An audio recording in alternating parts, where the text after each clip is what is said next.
This video is brought to you by America First Insight. Help support the growing conservative movement by becoming a member today. And if you want to support this channel, you can also use the code REAL when becoming a member. Thank you and enjoy the video. As everyone probably knows, the Republican Party got absolutely crushed on Tuesday across the board. And let's cut the crap. It wasn't just in Democrat states. And even then, the results in places like New Jersey and Virginia, it's bad not just because we lost them. Like, okay, if we lost Virginia by 5 points, that's one thing. That's the same margin as what Trump lost Virginia by back in 24. The problem is we got obliterated. These races weren't close whatsoever. We lost these races by 10, 15, 20 points. We saw 25-point swings across the board. Even then, it wasn't just Virginia and New Jersey. Places like Georgia, Pennsylvania, critical swing states. Yeah, these areas also had, you could argue, even bigger blue waves. So it was a blue tsunami across the board. It was a beatdown on the Republican Party. And there's a bunch of reasons why. We've talked a lot about this. Part of it is because of turnout. Democrats, they basically reached their ceiling in turnout. That they had these insane electorates, Harris plus 12 in New Jersey or whatever, and she won the state by 5. Stuff like that. That's part of it. But really, the number one reason why the results were so bad, it's really obvious. The economy. The economy / cost of living, you can lump it together. This was the number one reason why Republicans shat the bed. Of course, there's other reasons, like we mentioned, like turnout, but let's cut the crap. It's the economy. The economy right now is not in a good state at all. And I can really point to 2 charts to prove my point. Trump's approval on the economy and on inflation. These 2 charts alone prove my point. Now, do I think it's negative 36 like Reuters claims? No, that's bullshit. But let's be honest here. It's closer to negative 20, negative 25 for inflation. And for the economy as a whole, it's close to negative 13. Again, some of these polls are full of shit like CBS News. Negative 24. Yeah, sure. But even then, it's clear as day, Trump is below water on the economy and especially cost of living. And this is why Republicans got crushed. And you keep going. People might say, well, it's not Trump's fault and, the economy is booming. Listen, I understand the idea that some metrics have gotten better. That is true. Like inflation, it has gotten better a little bit. That is true. But guys, you cannot just say 1,000 times over that, oh, inflation is down, the economy is booming, everything's perfect. Because it's going to blow up in your face, and that's what happened with Trump. Just look at this poll from Gallup. They are polling voters' perception of the economy. And look at that. Only 24% of voters said the economy was either excellent or good, while 37% said poor. 38% said only fair, but really most of these people would say it's bad. But just looking at poor versus good / excellent, it's negative 13. Now, is it better than it was a year ago under Biden? Yes, that is true. But you notice something? Most of the people that said the economy was dog shit last year, all that has happened is they didn't say it's now good, it's good or great. They're just saying it's slightly better. But that's not what people want. They want the economy to be booming. And you can go back all the way to 2019 when Trump was still in his first term. Only 12% of voters said it was poor versus a clear majority saying it was either good or excellent. So it's a clear difference from now versus to 2019, 2018, 2017, even early 2020 before COVID, obviously. Yeah. So people right now, they don't like the state of the economy whatsoever. And Trump has made it even worse for himself and really his administration because they keep claiming this idea that, oh, everything's perfectly fine. We're booming. We're having a golden age. And again, in some areas, yes, it is getting better. We're getting record investments. We're getting lower inflation. But it's seen as out of touch. And that's the real reason Trump is below water so much on this issue. Not because it's just bad. That's one thing. That's part of it. But it's the fact that it seems like he's out of touch and he is ignoring what voters are saying. When he says one day, oh, just ignore cost of living, what are people going to say about that when it's the number one issue? Look at this. Cost of living is clearly the number one issue. Of course, the economy is number two, but like I said, it's basically interchangeable between the two. These are the number one and number two issues right now. So you should not be saying everything's perfectly fine when everyone is saying the economy is dog shit. It's awful. Nobody likes it. It's seen as out of touch to say otherwise.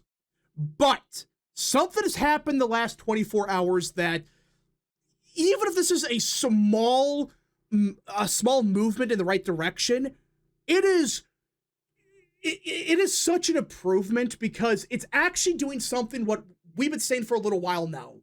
Focus on the economy. Focus on cost of living. Focus on how you're going to solve these issues. Don't just say everything's perfectly fine because it blew up in your face.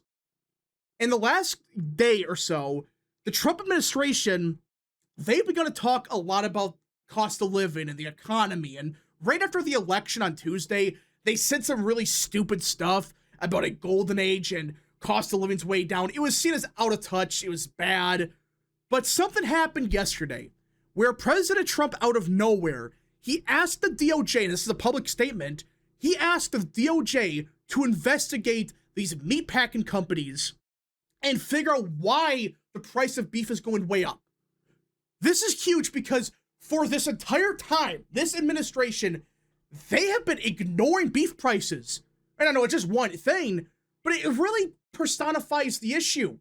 Beef prices right now, they're surging. They're going up by record amounts. And this administration, they just ignored it. Meanwhile, they focused everything on foreign policy, which I know the issue isn't foreign policy. Just when you focus exclusively on one issue like that and ignore the economy and cost of living, it pisses people off.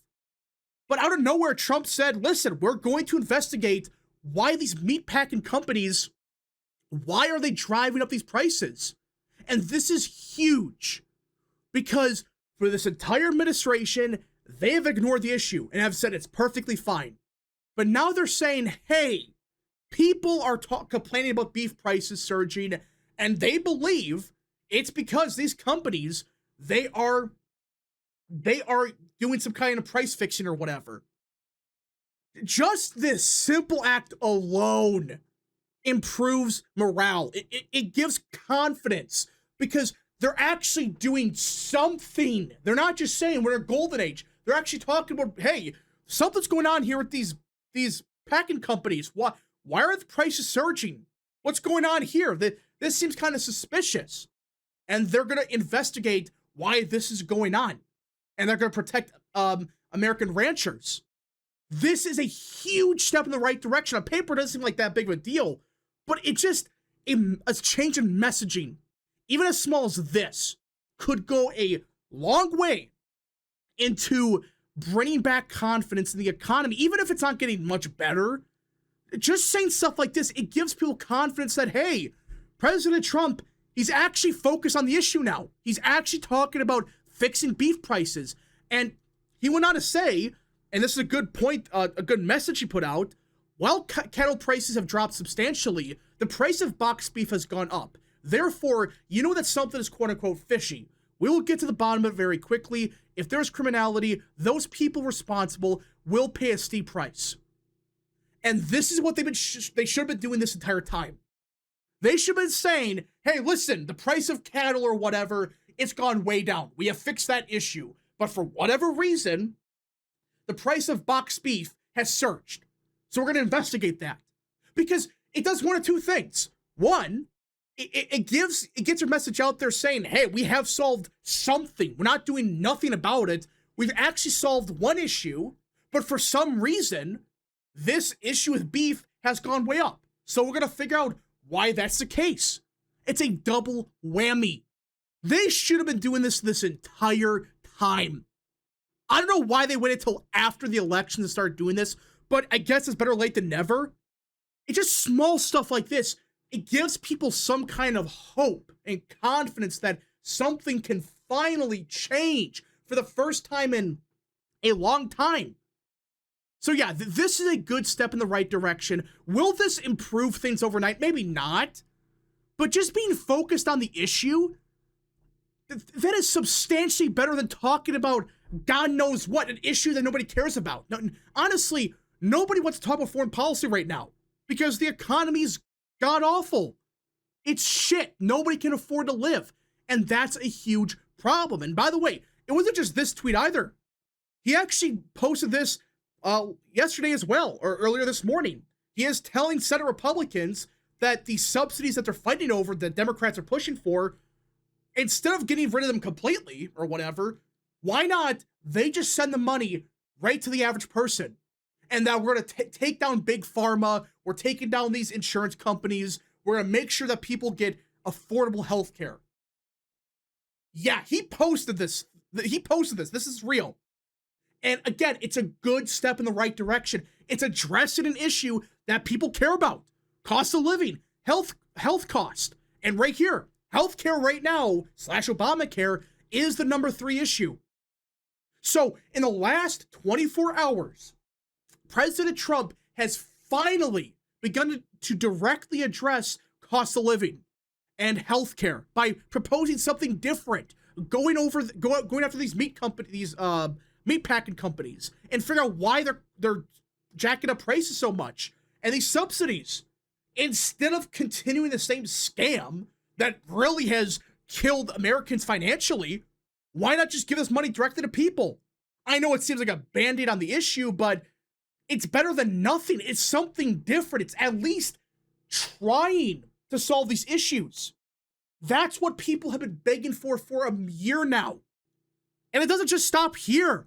Just yesterday, Benny Johnson, who I know some people are not a big fan of him, I get that, but Benny Johnson in the last couple of days has been talking about the housing crisis, which this has been something that has been building for years now. It's not just Trump's fault or whatever, but this administration, of everything they have failed on so far, it's really the housing crisis, where young people right now, they cannot buy a house. And for those that don't believe me, look at this.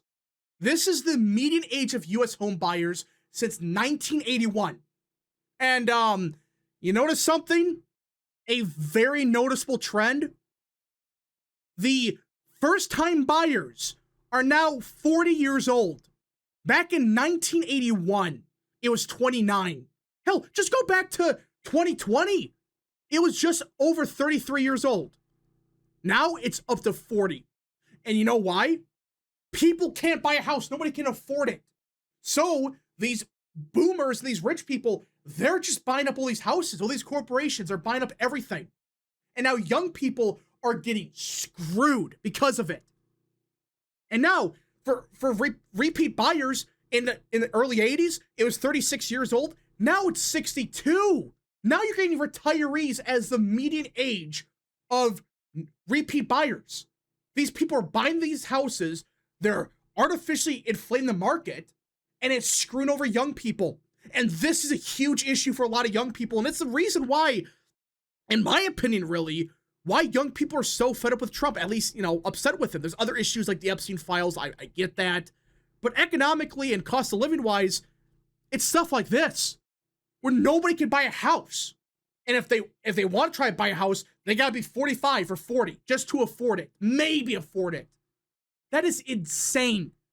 But now it seems like this admin, they're finally going to do something about it.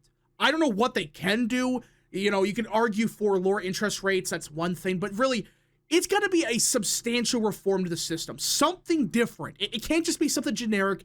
They have to tackle this issue head on. But the fact that they're finally talking with people like Benny Johnson, who in the last week or so, he has been bringing this up constantly about, no young people can buy a house. They're being shut out right now. And it's true. You cannot buy a house if you're under the age of 40. I mean, just this chart's crazy. Look at old buyers. It's up to 59. That's the median age of all buyers. So basically, people that are retired are the only ones that can buy a house now. And even first-time buyers, they're not in their late 20s or early 30s. They're 40. They're in their middle-aged at this point. It's insane. So I'm hoping this continues with this admin. They focus more on cost of living, the economy, now healthcare out of nowhere. Stuff like this, it can help. They gotta focus on these issues. And listen, I'm not even saying the economy is gonna boom next year or whatever it might. That's what a lot of people are saying. But even if it doesn't, if people are seeing that you're trying to fix the economy, if you're saying, we understand cost of beef has surged, so let's focus on fixing that, and they do, it's small stuff like that. It may not fix everything, but it makes people think, okay, they're at least trying to address the issues better than Biden. And that's another issue. But what the Trump admin is doing right now by ignoring the issue, or they were, is what the Biden administration did. And it blew up in their face. It blew up in legendary fashion with Bidenomics. People forget about that. I don't want the same thing happening with Trump. And really, before Tuesday, he was falling into that trap. But now it seems like we're slowly but surely seeing movement on this front. Anyways, folks, thank you so much for watching. If you guys did enjoy, smash the like button down below, subscribe, share with your friends, and of course, join the channel today. Godspeed to all of you.